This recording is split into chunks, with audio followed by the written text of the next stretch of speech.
Hello friend, मैं आज आपके साथ एक बहुत ही इम्पोर्टेंट वीडियो शेयर करने जा रहा हूं जिसमें आपके पैन और आधार से रिलेटेड सारी स्टेप्स जो है, कैसे आपको पैन आधार लिंक करने की प्रोसेस जो है वो फॉलो करनी है और पैन आधार की स्टेटस को कैसे चेक करना है, पैन आधार पेमेंट करते समय जो एरर्स आ रही है जिसके कारण आप लोग लिंकिंग में प्रॉब्लम आ रही है, उन सब एरर्स को कैसे रिजॉल्व करना है।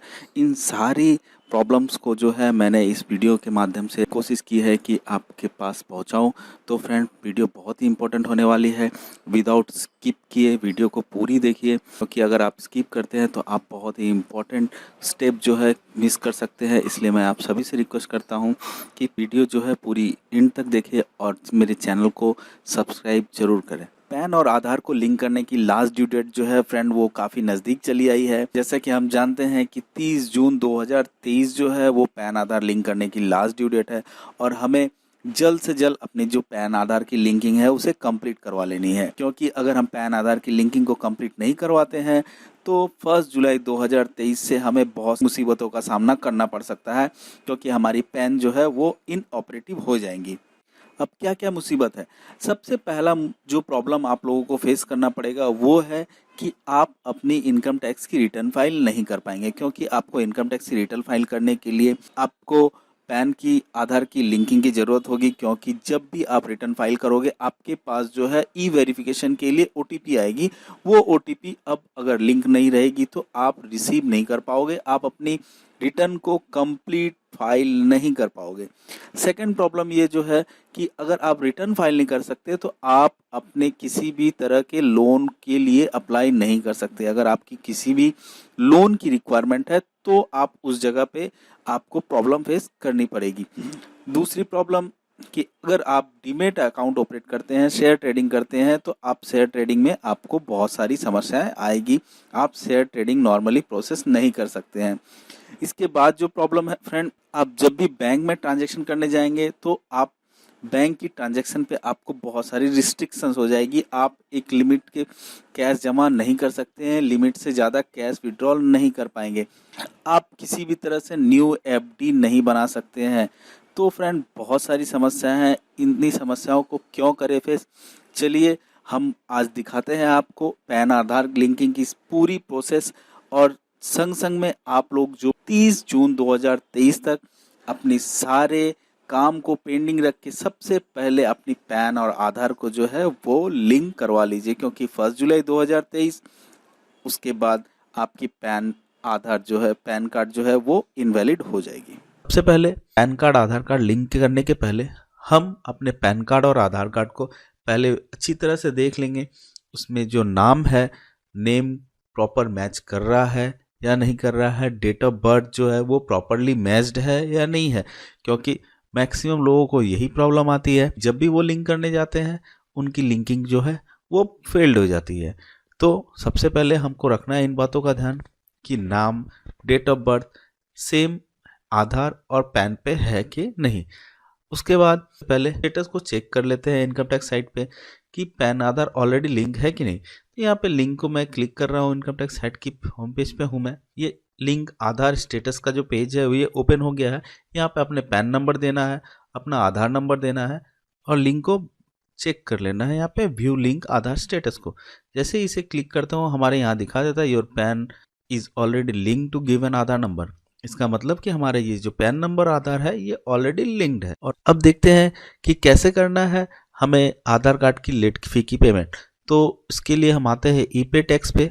ये ई पे टैक्स का पेज ओपन हो गया है। यहाँ हमें अपना पैन नंबर देना है, पैन नंबर कंफर्म करना है और मोबाइल नंबर देना है। मोबाइल नंबर देके कंटिन्यू करते ही हमारे मोबाइल नंबर पे एक ओटीपी चली आएगी। ओटीपी को करना है यहाँ फिलअप, करते हैं कंटिन्यू। यहाँ पे you have successfully verified through mobile OTP, आपका ओटीपी जो है वो मोबाइल के संग में सक्सेसफुली वेरीफाइड हो गया है। इसके बाद आपको करना है कंटिन्यू। कंटिन्यू करते ही ई पे टैक्स की जो पेज है ये खुल गई है। आपको ई पे टैक्स में इनकम टैक्स की जो बॉक्स है इसमें आपको यहाँ पे ही सेलेक्ट करना है प्रोसीड। ये जो बाद बाकी जो बॉक्सेस है यहाँ नहीं जाना है, आपको इनकम टैक्स की जो बॉक्स है ये इसमें ही आपको प्रोसीड करना है। यहाँ पे प्रोसीड करने के बाद में आपको अपना असेसमेंट ईयर, ये जो कॉलम है असेसमेंट ईयर, ये ही सबसे मेन कॉलम है अभी, क्योंकि 1 अप्रैल 2023 से हमारी असेसमेंट ईयर जो है वो चेंज हो गई है। पहले 23-24 हुआ करती थी, बट 1 अप्रैल 2023 से हो गई है 2024-25। तो अब देखिए यहाँ पे 24-25 की ऑप्शन भी अवेलेबल है, तो इसे करना है सेलेक्ट 24-25। और टाइप ऑफ पेमेंट में आपको जो सिलेक्ट करना है ये है बहुत ही इंपॉर्टेंट, आपको यहाँ सेलेक्ट करना है अदर रिसिप्ट 500। ये 2 पॉइंट जो है यही सबसे इम्पॉर्टेंट पॉइंट है इस पैन और आधार के लिंकिंग के लिए। आप अगर यहाँ SSPT 23-24 सेलेक्ट करते हैं, या अगर पेमेंट मोड में आप पेमेंट जो हेड है यहाँ पे अगर कोई गलत पेमेंट हेड सेलेक्ट करते हैं, तो आपकी आधार पैन की लिंकिंग में आ सकती है प्रॉब्लम, और उसके लिए आपको फिर क्वेरी रेज करनी पड़ेगी डिपार्टमेंट में रिफंड के लिए, जिसके लिए आपको इनकम टैक्स ग्रीवेंसेस में कंप्लेन करना पड़ेगा। अभी हम लोगों ने देख लिया ये एक्यूरेट 24-25 का असेसमेंट ईयर ही सेलेक्ट करना है, और पे अदर रिसिप्ट 500 को सिलेक्ट करना है। अब इसे सेलेक्ट करने के बाद में हम लोग करते हैं कंटिन्यू करने के बाद में यहाँ पे जो टैक्स है आप देख पा रहे हैं यहाँ 0 है भी, बट यहाँ पे ऑटोमेटिकली जो है ये आपकी अदर्स में 1000 रुपीज़ ले लेगी। ये 1000 रुपीज़ आप देख रहे हैं कि ऑटोमेटिक फिल्ड हो गया है, तो इसे करना है फिर कंटिन्यू। यहाँ देख रहे हैं आप फिर न्यू पेमेंट की पेज ओपन हो गई है। यहाँ पे आपका पेमेंट का जो मोड है वो बहुत सारा मोड दिया हुआ है। नेट बैंकिंग के थ्रू आप पेमेंट कर सकते हैं, डेबिट कार्ड क्रेडिट कार्ड के थ्रू भी आप पेमेंट कर सकते हैं।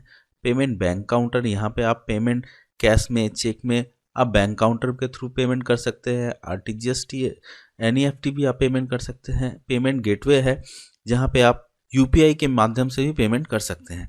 तो अभी हम नेट बैंकिंग के थ्रू पेमेंट करने जा रहे हैं। यहाँ हमें सेलेक्ट करना है अपना बैंक। यहाँ पे कुछ बैंक हैं जो सामने रिफ्लेक्ट कर रही हैं, कुछ बैंक हैं जो अदर्स के अंदर में है। आप अपनी बैंक को यहाँ पे करें सेलेक्ट इस हिसाब से, जैसे मैं इंडियन ओवरसीज़ बैंक सेलेक्ट कर रहा हूँ। सेलेक्ट करने के बाद में आपको करना है कंटिन्यू करते ही न्यू पेमेंट, आपकी पेमेंट डिटेल यहाँ पे देखिए चली आई है। यहाँ पे आपका टोटल पेमेंट डिटेल जो है वो शो कर रहा है, और ये अमाउंट भी देखिए 1000 चली आ रही है। तो यहाँ पे कुछ आपको करना है पे नाउ पे क्लिक करते ही आपको एक जो है एक्सेप्टेंस टर्म्स एंड कंडीशन की बॉक्स आएगी। यहाँ पे इसे सेलेक्ट करना है, I agree with to terms and condition. Submit to bank करते ही आपकी बैंक की होम पेज जो है वो खुल जाएगी। लॉगिन पेज पे चले आते हैं। यहाँ पे आपको अपना देना है ID पासवर्ड, और यहाँ पे करके लॉगिन करके अपनी पेमेंट को करना है कंप्लीट। चलिए अब चलते हैं आधार लिंकिंग की ओर। हमें करना है लिंक आधार पे क्लिक करते ही ये इंटरफेस आपके सामने ओपन हो जाएगी। यहाँ पे देना है अपना पैन नंबर और आधार नंबर, और करना है वैलिडेट करते ही आपके सामने ये पेमेंट आपने जो किया है उसका डिटेल यहाँ पे चला आएगा। इसे करना है कंटिन्यू, और फिर से आपको कंफर्मेशन के लिए आपके एज पर आधार जो नेम है आपके आधार पे जिस हिसाब से लिखा हुआ उसको यहाँ पे फिलअप करना है। अपना मोबाइल नंबर जो आपके आधार के संग में लिंक है उसे यहाँ पे देना है, और इसमें क्लिक करना I agree to verify my Aadhaar detail. और आपके आधार पे अगर ओनली डेट ऑफ बर्थ नहीं है, सिर्फ ईयर ऑफ बर्थ है, तो आपको ये ऑप्शन क्लिक करना है। फिर करते हैं लिंक आधार पे क्लिक। आपके मोबाइल पे जो आधार के संग में लिंक है उस पर एक OTP जाएगी। यहाँ पे देना है अपना OTP, और इसको करेंगे वैलिडेट करते ही आपकी आधार और लिंकिंग की जो है वो स्टेटस चली आएगी कि आपका आधार लिंकिंग जो है वो कंप्लीट हो गया है, और ये 48 आवर में अपडेट हो जाएगी। फ्रेंड, एरर की बात करने से पहले सबसे पहले आपको 2-3 स्टेप जो है वो चेक कर लेनी है। सबसे पहले आपको लिंक आधार का जो है ये ऑप्शन चेक कर लेना है कि आपकी पैन आधार जो है ऑलरेडी लिंक है कि नहीं है, आपकी लिंकिंग आधार स्टेटस को देखकर यहाँ पे। और आपने अगर कोई भी पेमेंट किया है तो नो योर पेमेंट स्टेटस में जाके आप अपनी पेमेंट स्टेटस को चेक कर सकते हैं। तो सबसे पहले आपको लिंक आधार का स्टेटस चेक करना है कि ऑलरेडी है कि नहीं, और उसके बाद अगर नहीं है तो पेमेंट की स्टेटस यहाँ पे आप नो टैक्स पेमेंट स्टेटस को यहाँ पे जाके आप चेक कर सकते हैं। इसके बाद आपको जो भी एरर है उसके बारे में करनी है डिस्कशन। तो चलते हैं। तो फ्रेंड, बात करते हैं सबसे पहले समस्या के ऊपर कि आपने अपना पेमेंट जो है आधार लिंकिंग का वो कर दिया है, बट आपको पोर्टल जो है वो वेरीफाई नहीं करने दे रहा है। आपको प्रोसेस आगे नहीं बढ़ रही है, आपकी प्रोसेस आपकी स्टेप जो है वहीं पर अटकी हुई है, आगे नहीं बढ़ पा रही है। तो इसमें क्या करना है? तो फ्रेंड, सबसे पहले आपको अपने पेमेंट को ये चेक करना है कि आपका जो पेमेंट है वो किस हेड में है। मेजर हेड जो है उसकी 500 हेड के अंदर में हुई है कि नहीं। बहुत सारे फ्रेंड्स क्या कर रहे हैं ना कि पेमेंट करते समय उनका जो हेड है वो गलत हेड सिलेक्शन कर लेते हैं। अगर गलत हेड आप सिलेक्शन कर लीजिएगा तो आपकी पेमेंट जो है आधार लिंकिंग के लिए नहीं वैलिड मानी जाएगी और आपका जो प्रोसेस है वो कंप्लीट नहीं होगा। तो सबसे पहले आपको ये चेक कर लेना है कि आपकी जो पेमेंट आपने जो की है वो असेसमेंट ईयर उसकी सही है कि नहीं है, और जो पेमेंट है वो माइनर हेड अदर रिसीव 500 के अंदर में आती है कि नहीं आती है। और सेकंड प्रॉब्लम आती है कि payment detail not found for this pan, ये एक एरर शो करता है। तो यहाँ पे आपको फ्रेंड वापस जो है कंटिन्यू टू पे थ्रू ई पे टैक्स की ऑप्शन को क्लिक करके फर्दर प्रोसेस करके आपको आगे बढ़ना है। और इन केस आपने पेमेंट पहले से कर रखा है तो आपको 4 से 5 दिन मिनिमम आपको वेट करना पड़ेगा। फिर अगर 4 से 5 दिन में सॉल्व नहीं होती है तो आपको आपके बैंक के साथ में कांटेक्ट करना पड़ेगा। वहाँ से जो पेमेंट चालान है बैंक आपको दे देगी, उसके बाद ही आप फर्दर इस स्टेप को कंप्लीट कर सकते हैं। सेकंड प्रॉब्लम जो है फ्रेंड वो क्या है कि आपने जो है आधार लिंकिंग का जो पेमेंट है वो प्रॉपरली किया है, प्रॉपरली हेड में भी आपने किया, बट वो लिंकिंग जो है फेल हो जा रही है। इस केस में क्या करना है फ्रेंड, इस केस में आपको नई पेमेंट नहीं करनी है, आपको सिर्फ वेट करना है। थोड़ा वेट करने के बाद में फिर आपको इसको फर्दर प्रोसेस करना है। और इस केस में भी फ्रेंड कम से कम आपको 4 से 5 दिन का वेट करना पड़ेगा, क्योंकि पोर्टल को अपडेट होने में 4 से 5 दिन का टाइम लग जाता है। और अगर 4 से 5 दिन में काम नहीं हो तो आपको फिर से बैंक में जाके अपनी चालान को चेक करना है। बैंक आपको चालान निकाल के दे सकती है, और अगर आपके पास ऑनलाइन फैसिलिटी से आपने पेमेंट किया है तो आप ऑनलाइन भी अपनी चालान निकाल सकते हैं।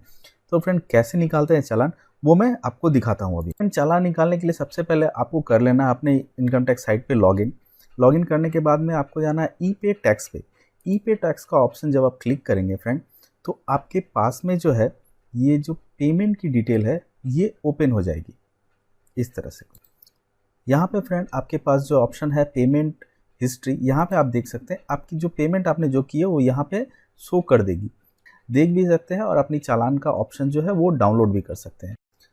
तीसरी केस में प्रॉब्लम क्या आ रहा है कि आप लोग जब भी आधार पैन लिंक करने जा रहे हैं तब वहाँ पे आपको दिखा रहा है कि आपकी जो पैन और आधार में जो नेम है वो नेम मिसमैच हो रही है, या फिर आपका डेट ऑफ बर्थ जो है वो मिसमैच हो रहा है, या फिर आपके जेंडर जो है वो मिसमैच हो रही है। तो इस केस में आपको पहले पेमेंट नहीं करना है, वो पेमेंट अटका रह जाएगा फ्रेंड। तो सबसे पहले जाना है आपको आपके जो भी आपके नज़दीक आधार सेवा केंद्र हैं वहाँ पे जाना है। आइदर आपको पैन या फिर आधार इन दोनों में से किसी को आपको पहले करेक्ट करवाना है, दोनों की जो डिटेल है वो मैच करवानी है। मैच करवाने के बाद में ही आपको फिर से आधार लिंकिंग का प्रोसेस जो है वो फॉलो करना है। इसके बाद कई लोगों का प्रॉब्लम ये आ रहा है कि सर जब मेरी आधार कार्ड बनी थी तब मैं माइनर था और मेरी जो आधार कार्ड है वो अपने गार्जियन के पैन के साथ में लिंक है, तो क्या करना है। ये केस जो है फ्रेंड ये थोड़ा स्पेशल केस है। इसमें आपको आपके जो एओ है असेसिंग ऑफिसर है उनके पास जाना पड़ेगा, उनकी मदद लेनी पड़ेगी। आपको इनकम टैक्स डिपार्टमेंट की एओ की ऑफिसर की मदद लेनी पड़ेगी। उनको सबसे पहले आपको रिक्वेस्ट करना पड़ेगा कि मेरी जो पैन आधार की लिंकिंग है इसे डीलिंक करने के लिए। जब अपनी पैन और आधार की जो लिंकिंग को डीलिंक करेंगे तब आपके पेरेंट की पैन और आपकी आधार जो है वो डीलिंक होगी। उसके बाद अब फिर आप उसको फ्रेश जो है आधार लिंकिंग के लिए अप्लाई कर सकते हैं। और फ्रेंड लास्ट एरर जो आ रही है वो क्या हो रही है कि हम लोगों ने सभी स्टेप को सर प्रॉपरली फॉलो किया है, लिंकिंग जो है वो भी सक्सेसफुली हो गई है, बट उसके बावजूद भी जो है मेरे पोर्टल पे मेरे साइट पे मेरे प्रोफाइल में जो है वो लिंक नहीं दिखा रहा है, जिसके कारण मैं जब भी ITR रिटर्न फाइल कर रहा हूँ आधार की OTP जो है वो प्रॉपरली नहीं आ रही है। इसका बहुत सारा प्रॉब्लम आ रहा है। तो फ्रेंड इसके लिए आपको क्या करना है, सबसे पहले आना है इनकम टैक्स की साइट पे, करना है आपको अपना लॉगिन करने के बाद में आपको आना है अपने प्रोफाइल पे, माई प्रोफाइल ऑप्शन को करना है क्लिक। माई प्रोफाइल ऑप्शन में आपका यहाँ पूरा जो पर्सनल डिटेल है वो यहाँ शो करेगा। यहाँ पे आप देखिए ये जो क्लिक हेयर का ऑप्शन आप देख रहे हैं इसे करना है क्लिक। जब आप इसे क्लिक करिएगा तो इसे क्लिक करने के बाद में यहाँ पे एज पर प्रोफाइल और एज पर पैन यहाँ पे आपको एक रिफ्रेश का बटन दिखेगा। यहाँ पे जो रिफ़्रेश का बटन है इसको आप रिफ़्रेश कर लीजिए। इसको रिफ़्रेश करने के बाद में आपकी पैन और आधार की डिटेल जो है, जो आपने लिंक की है, वो अपडेट हो जाएगी और वापस आपके पोर्टल में जो है, आपके प्रोफाइल में पैन आधार का जो स्टेटस है वो लिंक दिखाएगा। एंड फ्रेंड, सबसे लास्ट और सबसे इम्पॉर्टेंट टॉपिक जो मैं आपको बताने जा रहा हूँ, ये इस वीडियो का सबसे इम्पॉर्टेंट पॉइंट है।